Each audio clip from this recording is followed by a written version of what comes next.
Je suis très heureuse de vous accueillir donc, à l'Assemblée nationale sur ce colloque au titre qui me plaît beaucoup, Le pouvoir a-t-il un sexe, et organisé effectivement en partenariat avec Libération, et j'en suis très heureuse. Et je voudrais moi aussi saluer le travail qui a été fait par les équipes de Libération. Je pense à Laure Breton, bien sûr, à Cécile Domas, à Fabrice Drosy, aux équipes qui sont là aussi pour faire le live, et Laurent qui a accompagné très chaleureusement ce colloque. Donc je crois que nous avons aujourd'hui un mot à dire d'emblée, parce que se trame dans une autre salle d'un tribunal un procès qui est en relation, à mon avis, avec notre sujet, qui est le procès des victimes de Denis Baupin. Et je le dis bien dans ce sens-là, parce qu'il se trouve que les faits étant... comment on appelle ça ? Prescrit, merci. C'est Denis Baupin qui a intenté un procès à l'égard des femmes qui l'accusaient. Et ce procès qui a lieu aujourd'hui est en train de se retourner contre lui. Et c'est heureux. Moi, j'avais soutenu les victimes de Denis Baupin depuis le début. C'est une question qui a trait au harcèlement, aux agressions sexuelles qui ont cours partout dans la société, mais qui se situaient là dans l'espace politique et qui nous raconte beaucoup de la difficulté pour les femmes à dire ces choses-là, à pouvoir assumer, à ne pas avoir honte, et les mécanismes du secret. Et je crois que ce procès n'est pas sans lien avec ce qu'on va raconter aujourd'hui. Donc j'ai une pensée chaleureuse, vraiment, à l'égard des victimes dont le procès est aujourd'hui une épreuve, et il faut bien s'en rendre compte. Alors, nous avons circonscrit le thème de ce colloque à la question du pouvoir, mais du pouvoir dans l'espace politique institutionnel. C'est un choix, mais les résonances, on l'imagine bien, avec le pouvoir dans l'entreprise, le pouvoir dans le monde professionnel en général, dans la fonction publique, dans les médias, dans les syndicats, n'est pas sans lien avec notre question, et il y aura là aussi des résonances. Et évidemment, de l'autre côté, on a la question en miroir de ce qui se passe dans les maisons, dans l'espace privé, dans l'espace domestique, dans la famille, qui est aussi en fait totalement lié. Mais il me semble que le pouvoir politique a une spécificité dans sa dimension éminemment symbolique. Je pense qu'on touche là une forme de quintessence du pouvoir dans le monde politique. Et c'est pourquoi ça fera écho, mais il y a une hyperbole d'une certaine manière avec l'espace proprement politique. Alors, pour aborder le sujet, je pense qu'il est important de mesurer le poids de l'héritage. Nous avons un héritage assez infernal, et qui a à voir avec ce que je vous disais tout à l'heure, parce qu'au fond, on a une répartition et une hiérarchie entre la sphère publique et la sphère privée depuis des siècles et des siècles, comme on dit. Et comme vous le savez, aux hommes a été historiquement dévolue la sphère publique, et aux femmes a été dévolue la sphère privée, avec une hiérarchie entre les deux, puisque évidemment le pouvoir se joue dans la vie publique, et dans la sphère domestique, on y fait des tâches qui sont considérées comme particulièrement subalternes, les tâches domestiques et parentales. Le bouleversement qui a été opéré au XXe siècle, j'espère que tout le monde mesure, c'est une révolution. Une révolution parce que les femmes sont devenues progressivement des sujets de leur vie. Et deux lois, me semble-t-il, cristallisent cette révolution. Une première loi, qui est la loi de 1944, qui donne le droit de vote aux femmes, et qui donc permet aux femmes, symboliquement et concrètement, d'entrer dans la sphère publique. Cela s'accompagne de l'entrée massive des femmes sur le marché du travail dans les années 60 environ, à temps plein à l'époque. On parlera peut-être des régressions, mais à l'époque, c'était à temps plein. Et de l'autre côté, à partir de 1975, la libéralisation du droit à l'avortement, qui là aussi cristallise la possibilité pour les femmes de s'émanciper de l'aliénation dans la sphère privée, et de choisir sa maternité. Et avec ces deux lois symboliques, et aussi dans la sphère privée, le mouvement des années 68 qui dit le privé est politique, et qui permet de déconstruire ce qui se passe dans l'espace domestique et parental, permet un bouleversement de cette hiérarchie, de cette répartition entre les sexes des deux espaces. Et donc, nous, on est après ce moment-là, d'une certaine manière. Et donc, je ne vais pas faire un exposé ce matin de cette histoire, mais je voudrais vraiment dire à quel point ce changement radical bouleverse la donne et brouille aussi les repères. Les repères sont brouillés, et je crois qu'on se cherche et qu'on a du mal à se repérer parce qu'on a mis un premier coin dans l'affaire, mais qu'on voit bien que l'égalité réelle reste littéralement introuvable et qu'on a du mal à savoir comment y arriver. Donc les chiffres sur la parité sont tout à fait éloquents, je vais vous les donner, c'est-à-dire qu'à la fois on a une situation qui s'améliore depuis la loi de 1999 qui postule cette parité et qui la rend obligatoire. Alors bon, elle est obligatoire, mais le résultat est quand même pas tout à fait fameux. À l'Assemblée nationale, nous avons 39% de femmes députées. Dans les conseils municipaux, 40% de femmes. Parmi les députées européennes, 42% de femmes. Dans les conseils régionaux, 48% des sièges, c'est des scrutins de liste, c'est toujours plus facile, ce sont des femmes. Et dans les départements où c'est des binômes, c'est des scrutins avec des binômes, on a 50% de femmes. En revanche, et là c'est là où on voit bien le problème, seuls 16% des maires sont des femmes.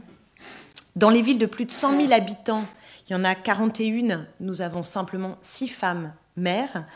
Nous avons seulement 3 femmes à la tête des régions et au Sénat, un tiers des sièges, en gros, qui sont occupés par des femmes. Donc on voit bien là tout de suite le plafond de verre, la difficulté du plafond de verre, c'est-à-dire que la parité a permis aux hommes de céder la place là où ils y étaient contraints par la loi, mais pour le reste, dès que l'espace est libéré, on voit bien que les mécanismes plus traditionnels se mettent en place. Et pour preuve, chaque semaine, moi, je me prends un petit coup sur le carafon avec la testostérone qui est testée par le journal que je dirige, qui est Regard. Et alors, chaque semaine, ils font un petit test pour savoir la différence entre les hommes et les femmes invités sur les plateaux de télévision, ce qui joue quand même dans la vie politique, c'est ceux et celles qu'on voit. Et on a fait le bilan pour 2018, c'est tout à fait éloquent. Alors, sur 5082 invités politiques recensés, on a 164 femmes qui ont été invitées pour 372 hommes invités. Donc, c'est-à-dire pour les femmes, elles ont été invitées 1439 fois et pour les hommes, 3645 fois. Ce qui veut dire que quand vous allumez votre poste de télévision, la réalité politique que vous observez, elle est de 2 tiers pour les hommes et d'1 tiers pour les femmes. Le CSA qui regarde ça de près, c'est encore plus effrayant quand vous montez en grade dans les types d'émissions. C'est-à-dire que sur France 2, par exemple, je crois qu'il y a une année où c'était, une année récente, où c'était 0 femme politique invitée sur le JT en invité politique. Donc ça peut être vraiment extrêmement violent dès lors qu'on monte en régime, mais ça vous l'observez tous les jours. Donc on est sur une logique de plafond de verre qu'on n'arrive absolument pas à percer, et singulièrement en France, qui est le pays de la loi salique, je ne vous apprends rien, qui conférait donc le trône aux seuls hommes, et je crois qu'il est assez symptomatique d'observer que jamais une femme n'a été présidente de la République. Moi je me souviens de mon fils de 6 ans me demandant, il y a quelques années, me disant « Mais maman, est-ce que ça se peut qu'une femme soit présidente de la République ?» Il se demandait, il n'en avait jamais vu, donc évidemment ceux qui n'existent pas. Alors, et pourquoi pas, dirait Jacques Prévert, mais on en est encore loin. Alors, ce qui est frappant dans le même temps, c'est qu'il y a un consensus sur le sujet, puisque tout le monde est pour l'égalité entre les hommes et les femmes, à peu près. Enfin, je veux dire, sur tous les bancs, maintenant on vous dire, mais bien sûr, on est pour l'égalité entre les hommes et les femmes. Et je pense que ça, c'est aussi un gain qui est lié aux batailles féministes et à notre capacité aujourd'hui d'être d'une certaine manière hégémonique sur le principe. En principe, nous sommes pour l'égalité entre les hommes et les femmes, mais elle reste introuvable, d'où la question d'aller voir qu'est-ce qui coince profondément. Il y a quelque chose qui résiste, et c'est ce qui résiste qui nous intéresse aujourd'hui de regarder. C'est la question en tout cas qu'on veut aborder dans ce colloque, qui a vocation à ne pas rassembler, c'était le pari de cette journée, simplement des féministes, simplement des femmes qui sont convaincues absolument sur le sujet, qui sont des militantes, et on est entre nous à se dire des choses qu'on a l'habitude de regarder, mais d'essayer un petit peu d'ouvrir les vannes, pas seulement avec celles qui ont plein d'énergie pour soulever les montagnes, et il en faut, et c'est important, et ça n'est pas contradictoire. Mais je dirais que c'est l'étape d'après, et c'était pourquoi, au début, on s'est dit, pourquoi on n'inviterait pas des hommes? Après tout, c'est aussi l'affaire des hommes, ça les concerne. Et donc, on pourrait faire un programme qui ouvre et qui dit, on leur pose la question, qu'est-ce que vous avez à dire sur ce sujet-là? Je dois dire que cette idée d'inviter des hommes est venue, pour ma part et pour notre part d'ailleurs aussi avec les journalistes de Libération, suite au mini-choc qu'a constitué cette photo du Tréport, peut-être certains d'entre vous l'ont vu, un jour, il y avait un soutien à des mobilisations qui s'était exprimé dans la rapidité de la vie politique telle qu'on l'a, et on s'était dit, bah tiens, on va y aller. C'était, je crois, une gare, un problème de SNCF et de gare qui allait être encore supprimé. Et on s'est dit, bah, il faudrait qu'il y ait une image et que différents leaders de la gauche viennent soutenir. Et donc, les uns les autres s'appellent.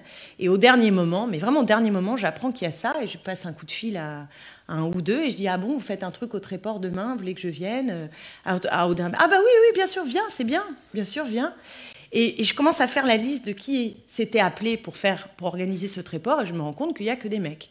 Alors c'était Benoît Hamon, Olivier Besancenot, Pierre Laurent, Éric Coquerel, enfin je vais pas faire, enfin bon bref, il y en avait tout. La gauche, c'était en tout cas passer au dernier moment, je me dis, bah non, je vais pas y aller, je vais pas aller faire la blonde, j'en ai marre. Donc, qui se démerdent, ils n'ont pas mon numéro de téléphone, ils ne l'ont pas trouvé, ben, je ne serai pas sur la photo. Et la photo est sortie, et la photo était très éloquente, parce qu'il y avait bien en plus un ou deux maires du coin, donc 2 hommes en plus, et une brochette d'hommes, tous légitimes, c'est pas le problème. Les leaders de la gauche étaient uniquement masculins. Alors, ça nous a un peu agacés, à quelques-unes de femmes politiques, on s'est passé un coup de fil, et on s'est dit, bon, on va peut-être faire un texte sur ce sujet, parce qu'il y a bien un mécanisme qui ne va pas. Donc on fait un texte, alors je me souviens avec Aurore Laluc, Sandra Regol, Daniel Simonet, enfin je ne vais pas faire toute la liste, mais on se passe des coups de fil, on se voit et on se dit on fait un texte. On fait un texte paru dans Libération, de mémoire, et puis on pose les choses. Et le plus amusant a été la réaction.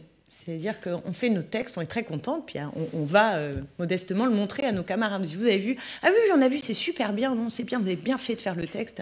Et en fait, on s'est rendu compte qu'aucun ne l'avait lu. Tout le monde trouvait super qu'on fasse un texte, mais personne ne l'avait lu. Personne ne l'avait lu. Mais ils étaient très contents qu'on ait fait un texte. Et c'est de là qu'est partie un peu l'idée de se dire, bon, il faudrait peut-être qu'on les fasse venir dans la salle pour qu'ils nous écoutent vraiment, qu'ils ne se disent pas, c'est super, elles font leur truc dans leur coin, oui, oui, il faut des femmes, c'est bien, mais qu'il se passe quelque chose, qu'on déclenche quelque chose. Alors, on est parti en quête de trouver des hommes pour venir dans notre colloque. Et là, un jour, peut-être on écrira dans le détail pour nos mémoires cette quête qui a été quand même un grand moment, tout bord confondu. Aussi, ça concerne tout le monde, c'est pas le sujet, donc tout bord confondu. Donc nous voilà partis avec notre petit sac. Et là, j'avoue que parfois les bras m'en sont un petit peu tombés. Mais je voudrais axer sur la part de similitude des réponses, parce que c'est ça le plus intéressant. Et le choc immédiat. Bon, hein, on fait un colloque sur femmes et pouvoir. Ah bon, mais pourquoi vous faites un colloque sur femmes et pouvoir? Bah, on pense qu'il y a un petit sujet. Ah bon, moi je vois pas le sujet. Je considère les hommes et les femmes pareillement. Ça a beaucoup progressé. Moi j'ai l'impression qu'il n'y a pas de problème. Enfin moi en tout cas, je me comporte de la même manière, donc je ne vois pas le problème. Donc première question. Bon. Ensuite, deuxième type de réponse qui parfois suivait la première, c'était non mais moi j'ai rien à dire sur le sujet. J'ai rien à dire sur le sujet. Et là je me dis mais j'aurais dit tiens je fais un grand colloque sur le scandale de l'industrie pharmaceutique, sur l'agriculture bio, l'avenir, son avenir et son œuvre. Je suis absolument certaine que personne ne m'aurait répondu je n'ai rien à dire. Enfin je parle des hommes. Hein. En général, ils ont toujours un truc à dire sur tout, ce qui est d'ailleurs le propre des hommes politiques. Donc, et là, plusieurs fois, j'ai eu, je ne peux pas venir, tu comprends, j'ai rien à dire sur le sujet. Bon. Alors moi, j'ai essayé de vanter en disant, mais c'est quand même une question, après l'ère MeToo, c'est un sujet politique de premier plan, c'est peut-être l'occasion voilà, d'y aller, quoi, de penser la question du genre et tout ça. Bon, j'ai pas beaucoup convaincu. Et je repensais toujours à cet exemple. Un jour, quand je ne peux pas être dans un média, j'ai à cœur, autant faire se peut, de proposer une autre femme à cause de cette fameuse testostérone dont je vous parlais tout à l'heure.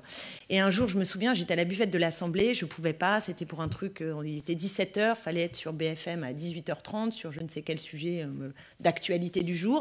Et donc, j'attrape une de mes collègues femmes, je lui dis, mais à 18h30, là, tu veux pas venir, etc. Et là, ah bon, c'est sur quel sujet? Ah non, mais je sais pas, j'ai pas travaillé, mais les quelle heure? Attends, non, je te jure, je vais pas y arriver, etc.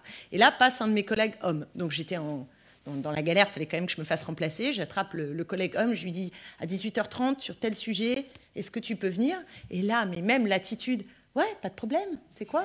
Ouais, non, c'est bon. OK. Et donc, j'avais évidemment mon remplacement, mais qui était un remplacement masculin, la collègue féminine, ne se sentant pas en 1 heure et demie, ne pensant en tout cas qu'elle n'allait pas y arriver, qu'elle n'était pas légitime, qu'elle n'avait pas suffisamment les éléments. Et je pense que ça, c'est quand même tout à fait symptomatique. Et ce que j'ai ressenti aussi en discutant avec ces hommes qui parfois nous ont fait poireauter, alors je vous parle des hommes politiques de premier plan, tous bords confondus, hein. Ils nous ont fait poireauter, n'osant pas tout à fait me dire non comme ça, immédiatement en face. Donc ça a duré 1 mois, 2 mois, 3 mois, en disant mais non, mais je vais voir, je réfléchis, peut-être j'ai un problème d'agenda. Je pense qu'il y avait une gêne nette, une gêne de parler de ce sujet, et qui était à la fois un mélange de conviction que le sujet n'est pas si important que ça c'est une part de la raison de cette non-venue, mais aussi la peur d'être piégé. Je crois vraiment qu'il y avait la peur d'être piégé, d'être maladroit, de ne pas savoir parler du sujet et de se retrouver au final dans le canard enchaîné ou en tout cas mal à l'aise avec une situation et des féministes en face, les attrapant comme ça. Bon, notre idée n'était absolument pas de piéger, mais d'écouter leurs témoignages et de les obliger d'une certaine manière à réfléchir à la question. Et donc cette journée n'est pas du tout une journée où on va chercher le clash. Vous allez voir, il y a des face-à-face, mais le face-à-face, il n'est pas pour créer des duels et des malaises, il est vraiment pour essayer que chacun apporte son regard et qu'on soit à même de mieux comprendre et de déverrouiller la question. Parce que ma conviction, et je prendrai en exemple le film que j'ai vu l'autre jour, chacun ses références, mais après tout, voilà, qui est la référence de Casse-Noisette, que peut-être certaines d'entre vous ont vu, notamment avec vos enfants. Et à un moment donné, il y a le personnage féminin, Elsa, qui part là, à la bataille, là, et elle dit « On ne combat que ce que l'on voit bien ». Et je crois qu'on ne combat en effet que ce que l'on voit. Et si on ne voit pas le problème, si on ne voit pas ces mécanismes et la persistance de ces mécanismes, on ne peut absolument pas régler la question. Et les freins, à me semble, être notamment de 2 grands registres de nature. On a un frein qui est de l'ordre de la symbolique, de la représentation, hein, qui est, je crois, assez net, qui est lié aux identités masculin-féminin, la façon dont ils ont été construits par l'histoire, un profil guerrier pour les hommes, une habitude à parler, à être dans la sphère publique, historiquement, avec des modèles aussi, des modèles d'hommes qui parlent. Donc on sait comment faire quand on est un homme, on a l'habitude de la prise de parole publique, on a des images historiques qui nous permettent de nous identifier, alors que nous, femmes, on a toujours cette impression intérieure, intime, de ne pas être totalement à notre place. Et de fait, nous ne sommes pas totalement à notre place historique, d'où une difficulté qui est dans les choses les plus, je dirais, les plus sournoises. On parle souvent des phrases sexistes et des moments du sexisme paroxystique. Mais ce qu'il faut bien comprendre, c'est le rappel à l'ordre des sexes quotidiens qui est le plus difficile à vivre. C'est le fait que quand vous prenez la parole dans une réunion où il y a une majorité d'hommes, bien souvent un brouhaha s'installe. On s'en rend à peine compte comme ça, mais en réalité, c'est ce qui se passe. Que le micro, là, je vous parle, les voix des femmes sont très souvent beaucoup plus difficiles à entendre que les voix d'hommes. Ça marche moins bien, hein. Vous le voyez, on est très vite des hystériques, des criardes. Quand vous êtes agressif, vous êtes une hystérique. Un homme agressif, il est, vous voyez, hein, mais ça va même plus loin. Je vais vous raconter une anecdote d'une députée qui n'est pas de mon groupe, qui s'est confiée un soir à la buvette à nous. Enfin, on était plusieurs, on rigolait, on parlait de notre situation. Et elle disait, bon, bah moi, c'est une célibataire, elle disait, bon, bah moi, quand je vais en soirée, maintenant, je dis plus que je suis députée. Ah bon, bah, pourquoi tu dis plus que je suis députée? Parce que dès que je dis que je suis députée, les mecs se barrent. Alors qu'un homme qui vient dans une soirée et qui dit « ouais, moi je suis député », vous imaginez immédiatement les abeilles comme autour, hein, voilà, les abeilles autour du miel, ça marche très très bien. Et les femmes en fait qui accèdent à des postes de responsabilité, c'est presque un mécanisme inversement proportionnel où d'un seul coup votre sex appeal est tout à fait différencié. Si vous êtes collaboratrice, par contre, ça marche impeccablement. Hein, collaboratrice d'élu, je crois qu'on va avoir des femmes de l'association Cher Collab qui sont soit dans cette salle, soit qui vont venir tout à l'heure prendre la parole et elles vous raconteront très très bien le mécanisme à l'œuvre. Et évidemment tout ça à voir parce que pouvoir, séduction, rapport au corps, ce sont des questions de représentation qui sont décisives et qu'il faut qu'on décortique pour bien comprendre ce qui se passe dans ce rappel à l'ordre des sexes. Et il y a un deuxième sujet qui est rarement ou trop rarement pris en considération, qui est un sujet purement matériel.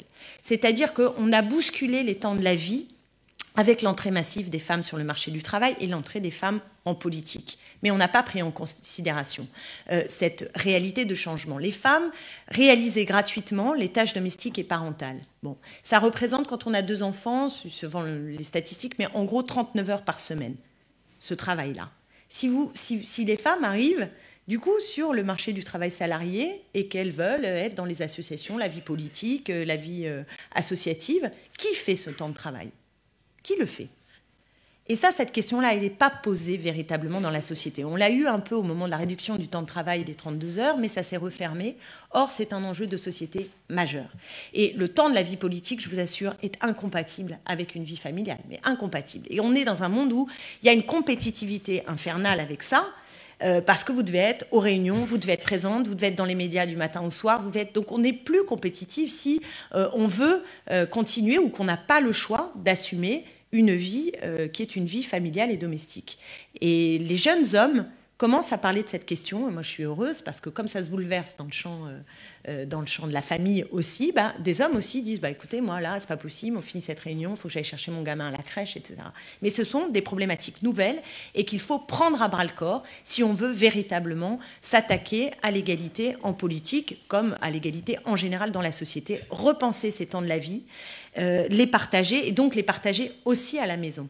Et je veux aussi parler de la charge mentale. Parce que la question de la charge mentale, elle est terrible. Moi, j'ai vu des hommes politiques me dire la charge mentale, c'est quoi ?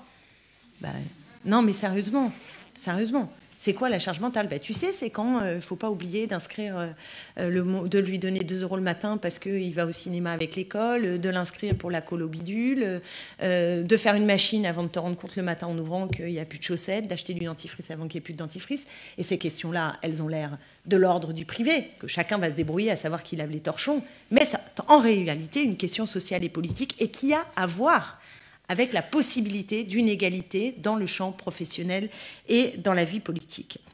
Alors, ça, c'est la question des conditions du basculement vers un monde d'égalité, prise en considération de ces représentations et bouleversement dans la loi aussi pour permettre un partage des temps différents et donc modifier aussi la façon dont se fabrique la vie politique. Et à l'heure où on nous dit qu'il y a trop d'élus, on voudrait diminuer le nombre de parlementaires, moi j'ai plutôt le sentiment inverse. C'est qu'on n'y arrive pas si on veut faire correctement les choses et continuer d'être des êtres vivants dans la vie et donc aussi avec une vie familiale et domestique comme tout le monde, alors il faut qu'il y ait plus de personnes qui se chargent de cette vie publique et qu'on partage dans tous les domaines. Et ce que je souhaiterais enfin que ce colloque aborde, je dis enfin, mais en fait, ça a complètement à voir et c'est un des sujets presque les plus intéressants, je trouve, c'est la question du pouvoir lui-même. C'est-à-dire que la présence des femmes en politique, en fait, elle interroge la façon dont s'exerce le pouvoir en général et le pouvoir politique en particulier. Et quelque part, l'entrée des femmes, il ne doit pas se faire sur un mode où nous devrions, par notre arrivée, nous mouler dans les codes de la politique et du pouvoir tel qu'il existe.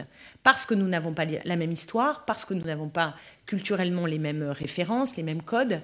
Je pense que ce n'est pas naturel, hein. Vous avez bien compris que je ne suis pas du tout en train d'essentialiser la politique, mais de dire que par notre histoire et nos modèles de représentation, je pense que nous avons une responsabilité potentielle à bousculer la politique en général. Et d'ailleurs, avec la tribune qu'on avait fait suite au Tréport, j'ai souvenir d'un homme de mon groupe qui était venu me voir en me disant, presque comme ça, en me disant « Oh là là, t'as raison, il faut qu'on bouscule les modèles de virilité, mais tu sais que sur nous aussi, ça pèse le modèle de virilité dans la façon dont se fait la politique. » Mais c'est vrai que c'est, à mon avis, un des problèmes tout à fait décisifs, c'est-à-dire qu'il faut qu'on pense la façon dont le modèle viril a imprimé la politique et la façon dont se fait la politique. C'est des modes guerriers, c'est vrai qu'il y a un côté très guerrier dans la politique, on ne sait pas très bien faire autrement. C'est quelque chose d'assez physique, parfois on le voit dans les manifestations. C'est la façon de s'exprimer, le tribun, il est avec son corps, y compris. On ne peut pas être compétitive, hein. Je veux dire, vous avez vu des images, des fois, à l'Assemblée nationale. Moi, une fois, j'étais très énervée avec, je crois que c'était De Rugy. Alors, à l'Assemblée, après, vous avez les images. Donc, j'arrive, il me coupe le micro, on se relève, on part. Et là, j'ai des hommes de mon groupe qui viennent devant moi et ça devient très physique. Et en fait, ça devient très physique parce qu'il y a ce mode un peu guerrier, un peu physique et sur lequel, évidemment, on n'est pas compétitif par histoire, par tout ce que vous pouvez imaginer. C'est important de l'avoir en tête parce que je pense qu'il faut qu'on abaisse aussi le niveau viril, guerrier de la vie politique globalement. Et ne pas s'aligner, je vous assure que c'est une question qui est quand même compliquée. Quand les femmes étaient minoritaires dans l'espace politique, vous aurez remarqué que souvent, comme elles étaient extrêmement minoritaires, elles ressemblaient à des hommes. Prenez les modèles, c'est en France, on imagine très bien des profils comme de la génération de Martine Aubry ou de Marie-Georges Buffet. Physiquement, dans la tenue, il y a l'idée qu'on se moule. Et progressivement, ma génération, dans laquelle il y a beaucoup plus de femmes, on a une certaine autorisation à rester féminine, à mettre des talons, vous voyez ce que je veux dire, à être plus féminine. Et ça raconte quelque chose. Ça raconte quelque chose que ça veut dire on ne veut pas se mouler dans le profil qui est un profil masculin de la politique en général. Mais comment on fait ensuite?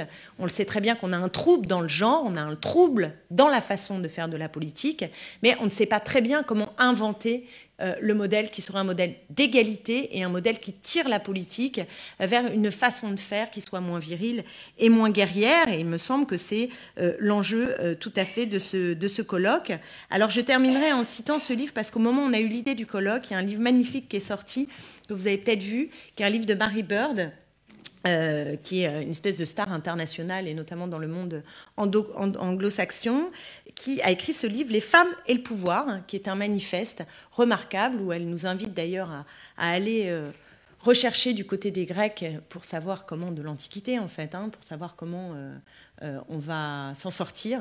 C'est assez intéressant, mais elle dénote la permanence de ce modèle de rapport au pouvoir, et elle met en lumière les codes donc, de la masculinité sur lesquels repose la notion de pouvoir, et elle affirme que les femmes ne pourront pouvoir se contenter d'adopter ces codes. En fait, ce sont ces codes eux-mêmes qu'il faut repenser.